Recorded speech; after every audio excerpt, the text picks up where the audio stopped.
Alright, so dummy reversals. Now this is to be fair, it's an advanced playing technique. But what I'm going to do is I'm going to break it down to kind of simplify what's really going on. So I won't put the opponent's cards on there because it's not particularly relevant. But imagine we were in some kind of spade contract with those cards. Let's say 4 spades, that's a reasonable contract. I'm not particularly concerned about the bidding, but something like 1 spade, Jacoby, no thank you, would be simple bidding. Now, let's say North is declarer. It's very likely North's declarer because they've got longer spades. So what we tend to do when you're playing in the trump contract is you look at your own hand and you look at the losers you have and ways to deal with those losers. So you look at the problem suits. That's the best way to play a trump contract. So you look at your losers and you look at what can I do? Can I finesse them? Can I trump them? Are they inevitable? Essentially, you try to make your hand have as fewer losers as possible. And in a sense, you disregard the dummy. If the dummy's got losers on it, you're not concerned because it's your hand you're trying to set up. You need to set one hand up as a master hand. That's kind of the best way to play a trump contract. So typically, a normal hand, you would look at your hand and you think, I've got a couple of losing clubs, oh, but I can trump them in the dummy. So I'll trump them in the dummy first, and then your hand starts to look prettier and prettier, as in theory, as the hand goes on. The dummy's cards are pretty irrelevant. They're really there to help you, facilitate you making your hand better. That's what we're trying to do. We're trying to make the cards in front of us the master hand, if you will. Now, what a dummy reversal is, in its purest and simplest form, is doing the opposite of that, and in a sense, making your hand the dummy, pseudo, and making the dummy hand the hand you look to establish as a master hand. So essentially, you kind of ignore your own losers in your own hand and look to how to deal with dummy's losers. So this is often a good idea if the dummy has longer trumps than you. When the dummy has longer trumps than your hand, which is not very often, obviously, because you tend to bid the longest suit you have. When dummy has longer trumps than you, because they have more cards that are not, so I can phrase that better, because they have more trumps, they have less non-trumps. And losers tend to be in a non-trump suit. So the fewer cards you have in a non-trump suit, the fewer problems you have to deal with. So what you tend to find is when dummy has a long trump suit, they have less cards outside of the trump suit that you need to deal with, less losers that you have problems with. This typically happens, almost always, but not always, almost always after a transfer sequence. If you open 1 no trump and they transfer you, you tend to want to set the dummy hand up rather than your hand. A dummy reversal, in its purest, kind of the easiest, most straightforward thing, is you set the dummy up as winners rather than setting your hand up as winners. That's the kind of the most simplistic way of working it out. Now there's a specific type of dummy reversal, which is what often gets referred to as a dummy reversal. And that's when you trump so many times in the long holding, because the long holding tends to be in your own hand. When you trump so many times in the long holding, it becomes the short holding. So when we look to try and trump in one hand or another, you tend to want to trump in the short trump holding. That is an advantage for your side.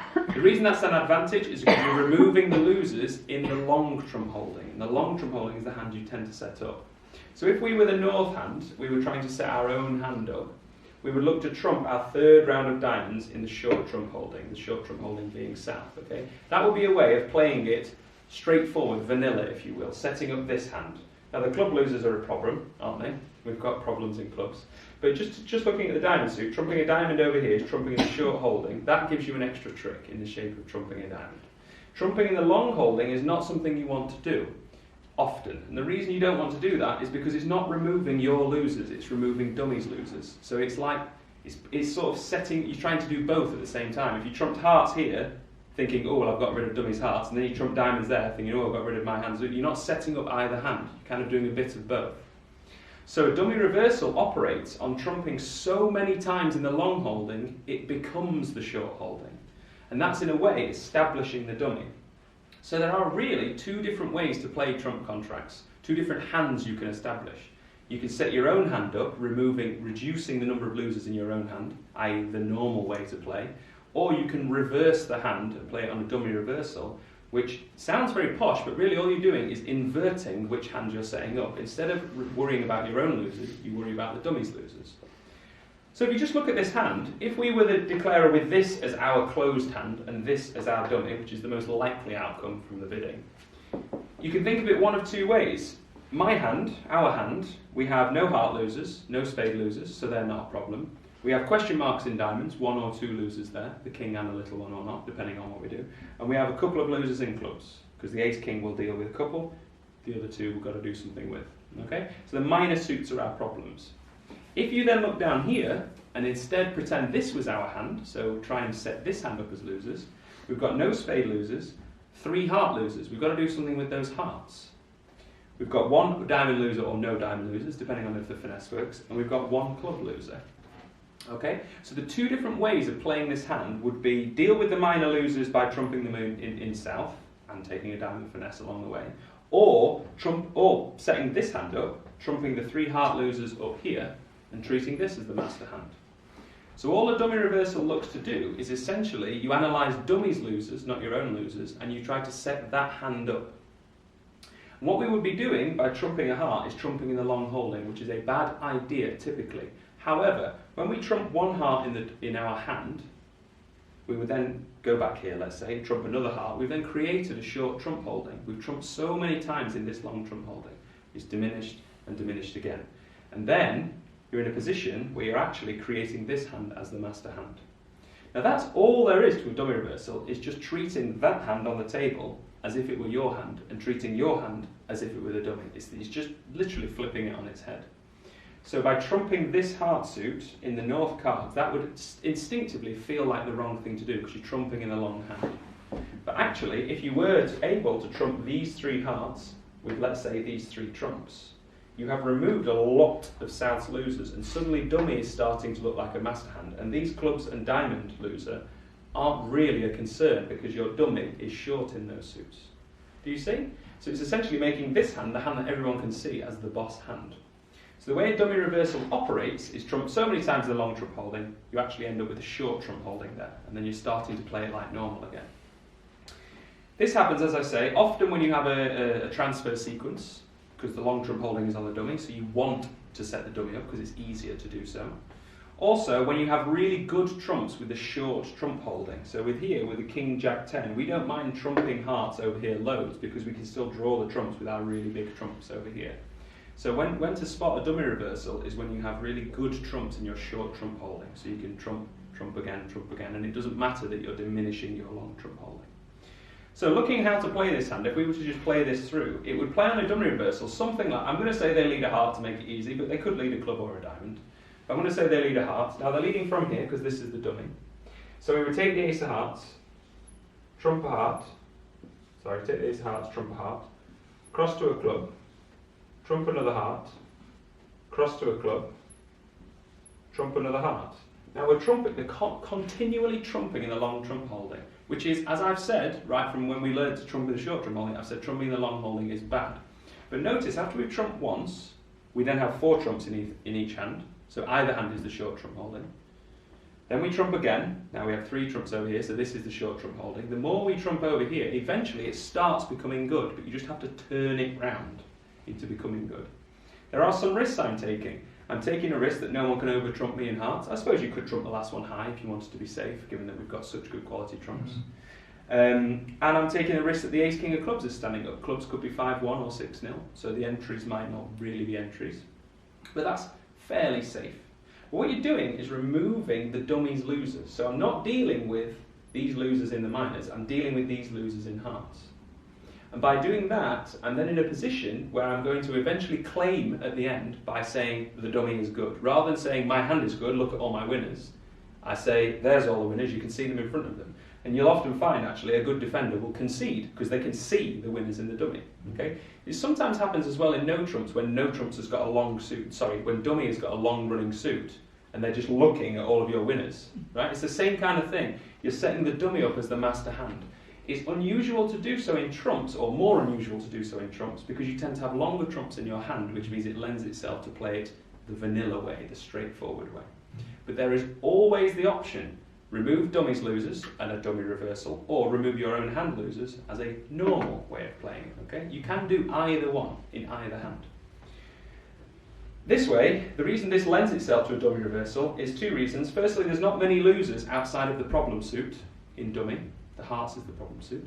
And secondly, dummy's got very good trumps. When you have short trumps that are very good, i.e. they can draw the trumps after you've done all your ruffing, it tends to lend itself to dummy reversal because you're using all these little trumps in your long trump holding. It eventually becomes good. Notice, the first heart you ruffed, you haven't actually generated a trick because you've trumped in the long trump holding. But once you've trumped once, you've then got 4 each. Then you're in the good bit, if you like. Trumping hearts then is starting to gain you tricks, slowly but surely. Okay? But there are 2 different kind of tiers to dummy reversals. There's the basic view of setting dummy up, and that's it. And there's the specific view of ruffing in the long holding so many times with good trumps in the short trump holding. That's if you like, a specific dummy reversal. Okay? Now, just out of interest, I'm going to play this hand the other way, and hopefully you will see how it's more awkward to do so. Because trumping those 3 hearts didn't actually seem very difficult, I don't think. Just trump a heart, cross to hand, trump a heart, well, not a hand. I'm used to saying cross to hand because that's the normal way you play it. Trump a heart, cross to dummy, trump a heart, cross to dummy, trump a heart, cross to dummy. That's all you have to do for a dummy reversal on this hand. The diamond finesse works or it doesn't, you lose the club, or, and that's that. So you'll lose 1, maybe 2, and that should be it. If you're interested, just to kind of complete the dummy reversal, I'd then play the ace of spades, the queen of spades, overtake it with the king, draw the trumps in however many rounds you need to draw them in. Take the diamond finesse, it works or it doesn't work. Okay? But you've made 3 tricks from trumping 3 times, but in the long trump holding. But eventually it became good. Do you all see that? It's quite important. I don't want to tell you that trumping in the long trump holding is good, because it isn't, but it's only good if you're playing it on a dummy reversal, where you're going to do it so many times, it eventually becomes good. Okay? Right, now I'm going to replenish the cards and play it the other way, where we try and set this hand up, and hopefully you'll see how it's very awkward, because you essentially have to trump minor cards over here, which is bad, because you just can't really do it. Let me show you. But there's always 2 options. You might not have realised, but in every single hand, especially trump contract you play, you can establish your hand as high or the dummy hand as high. Sometimes you do neither when you've got not enough tricks. Okay, so exactly the same hand again. I'm going to say the same lead so that I'm not being biased towards the dummy reversal or the normal way. Let's say a big heart. I didn't actually explicitly say that, but they make us take our ace of hearts. We can't do any kind of dodgy 9 of hearts play or something. Now, the dummy reversal line would ruff a heart, cross to there, ruff a heart, cross to there, ruff a heart, cross to there, but playing this as the master hand. When you're playing it on the regular way, if you like, I want a different word for it because it sort of puts the dummy reversal down by saying this is the normal way. But this hand does not care about the hearts. In fact, this hand has no heart losers, so hearts are not of a concern at all. The problem we have in this hand, the losers, are clubs and diamonds. We've got 2 clubs we've got to do something with. We've got 1 or 2 diamonds, depending on how the king of diamonds behaves. So we've got 4 losers, potentially, in these 2 suits we need to do something with. Right? So we need a way of diminishing those losers. Now, the reason the dummy reversal is so good on this hand is because diminishing these losers is very difficult. Diminishing these losers isn't, which is why setting up the dummy is probably the correct way to play it. But if we were to play it on the normal lines, the best odds we've got is roughing a 4th club over here, thus losing only 1 club, which is risky, isn't it, given that the opponents will have run out of clubs by then, and roughing a 3rd diamond here. We'd have to rough both a club and a diamond. This overhanging club with this shortage, although it's not really a shortage, this overhanging diamond with this shortage. Do you see that? We've got this loser as a definite, this loser as a definite, we've got this as a potential loser, and this is a potential loser. So we can rough the club over here, we can rough the diamond over here, the 4th club we can't do anything with, and the little diamond we need to be roughing in the dummy. So what we're going to have to do is create these shortages to then rough these long minor cards, this 3rd diamond and this 4th club. You all with me? Because these are the problems. So again, when you're analysing your hand in a trump contract, you look at your losers. How can I decrease that number of losers? The only losers we have in the north hand are in the minor suits. So we need a way of decreasing the losers in the minor suits. Diamond finesse is what it is. It'll work or it won't. It's Christmas or it's not. The clubs, we need to rough the 4th round of clubs, and the diamonds, we need to rough the 3rd round of diamonds in the dummy. Therefore, we can't afford to draw too many trumps. Because if we draw, let's say, 3 rounds of trumps, let's say they're 3-1, we haven't got enough trumps to rough both the diamond and the club, have we? So we probably don't really want to draw any rounds of trumps. We could probably afford to draw 1 round of trumps, but if we draw too many, the opponent's man then might lead trumps, so it's a bit risky. So what I would probably do, well, what I would do is play it on a dummy reversal line. But if we're not playing it on that line, if we're playing it setting this hand up, the best way to do that, I would say, is take the diamond finesse. I'm going to say for simplicity it works, but obviously it doesn't have to work. They win the king of diamonds and they lead another heart and you have to trump it. I'm going to say that just to save time, that the queen of diamonds wins. Then you can cash the ace of diamonds, creating the shortage. Ruff this diamond in the dummy. You could ruff it high if you want to be super safe, but you might need those big trumps to draw trumps. Now we need to create our club shortage in the dummy. Now this is where it gets really risky, this line, because we're going to have to play 3 rounds of clubs. And someone may well have run out by then. There is the off chance that the clubs are 3 and 3, which makes our 4th club a 13th club in the deck, i.e. a winner, once we've drawn the trumps. But that would be somewhat fortuitous, given that that's less than 50%, much less than 50%. So then you would have to play your ace-king of clubs and lose this 3rd club, thus creating a shortage in the dummy. Well, not really a shortage, but a void in the dummy. And now we can trump this final club high on the dummy. Okay? And what we've done there is we've turned this queen into a winner because the finesse worked. Fair enough, I made it work. We've turned this diamond into a winner by ruffing it, and we're going to turn this club into a winner by ruffing it as well. Now, can you see how that is a lot more awkward than that one?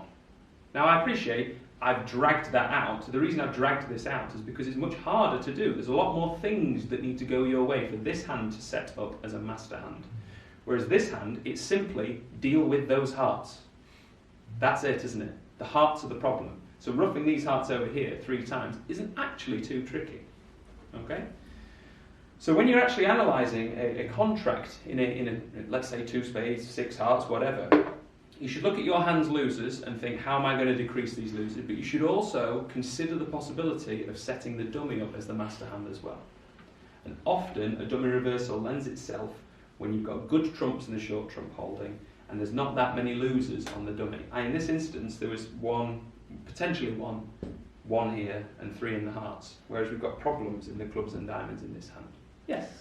Isn't it right though that you've got no chance of being over-ruffed by doing it that way? In the club you haven't, yeah. But the diamond we roughed small, which could have been over-ruffed. You could have roughed the diamond high as well. Yes, there's no problem with this. If you do rough the diamond and the club high, you're then susceptible to a bad trump break if the trumps are badly splitting. The fact that I've given us such good trumps has given us some kind of cushion of leniency. So, I mean, yes, both lines could work, but the problem with the diamond and club line is that it requires a lot more entries to the north hand to kind of keep producing the ruff, and you have to take the risk very quickly. Yeah? On the same line, this way you hit your high trumps with each other, rather than using the fact that they are high. Yes. So, I mean, roughing high is obviously safe. So roughing the club and roughing the diamond high is a safe thing. But then you're not using them to draw the trumps. So there's a trade-off. Whereas roughing the hearts low, you are essentially roughing safer with low cards because you're playing your low trumps on a safe trick. I can't promise you it's guaranteed, can I? Because the hearts could be 6-2. But typically speaking, if you can make your small trumps on small cards when they still have them left, it's better. And then save your big trumps to draw the trumps. That's how dummy reversals function, really. You trump little in the long trump holding, and then you draw trumps with the big ones left in your short trump holding. That's kind of how a dummy reversal functions. It's just turning it on its head. But of course, there is the argument of, well, if I trump these losing minor cards high, I can't be over-ruffed, which I agree with you, but then there's the possibility of a bad trump break. The fact that I've given us the top 5 trumps here has given us a lot of cushion where we can sort of go either way. But if I made it just that, you've then got much more problems with setting this hand up, whereas the dummy reversal still works perfectly well. Do you see what I mean? Yeah. So essentially, when you're playing a trump contract, this will now give you headaches every single time you're a declarer. So I don't want you to just melt down every time you see a dummy. But there is the argument where you could set this hand up on the table or this hand up in front of you. The vast majority of the time, it's easier to set your hand up as a master hand, simply because you often have more trumps in your hand, so therefore you have less non-trumps, so you have less losers to concern yourself with. But if it does happen where you think this is going to be awkward, and then you see the dummy and think, actually, dummy's losers are easy to deal with because I can trump them here, it may well lend itself to a dummy reversal where you essentially flip it. Okay? Happy? Yeah? Good? Right. I mean, really, I could do this lesson in 1 minute. Set that hand up, not this one. Done. That's literally it. All right, but there are specific things that need to be going on, as I've talked about. All right. It does bother me that you're doing a lot of rounds before you pull the trump. Yeah, well, these are the risks we have to take. Quite I mean, you wide could open, take a round of trumps, perhaps 2, depending on how the trumps are breaking. Yeah. But the danger is you draw, let's say, 3 rounds of trumps, and you left yourself with insufficient trumps to trump over here, Yeah. or even over here. I accept there's only 4 out there, 4 trumps out there. If But, they're 2-2, you're probably okay. pardon? If the trumps are 2-2, you're 2-2, okay. yeah, it's You're just okay if to do it's whatever. 3-1 or 4-0, you're in trouble, aren't you? You are. Yeah. So if they're 3-1, you have to stop drawing them. The danger of drawing trumps when you not you shouldn't be, but you can't afford to draw them all, is often you get quite bloodthirsty. And you draw a round of trumps, and then you draw another one and someone shows out, and you go, I'll teach you, Mr. or Mrs., for having all the trumps, and you draw all of them off them. And then you suddenly need those trumps. So you probably, given this line, probably the optimal way to play it is to draw one round of trumps, Right. and then embark on the dummy reversal line. You've just got to be a little bit careful with entries there. But you shouldn't draw 2 rounds of trumps, because if they are 3-1, then you Yeah. might have a problem with roughing enough times. That's where drawing trumps, they act as entries if you're drawing trumps. They Yes, act sometimes as you need them as entries as well. Sometimes you might need an entry here to Correct, then do another yeah, rough, to do an yeah. entry, and so on. So you've got to be quite careful as well. Obviously, there's all the other stuff going on, the entries and what they've led and all that. Yeah. All right? But yeah, you are taking risks. They might over a few. That might happen. But it's against the odds. Against the odds. Okay?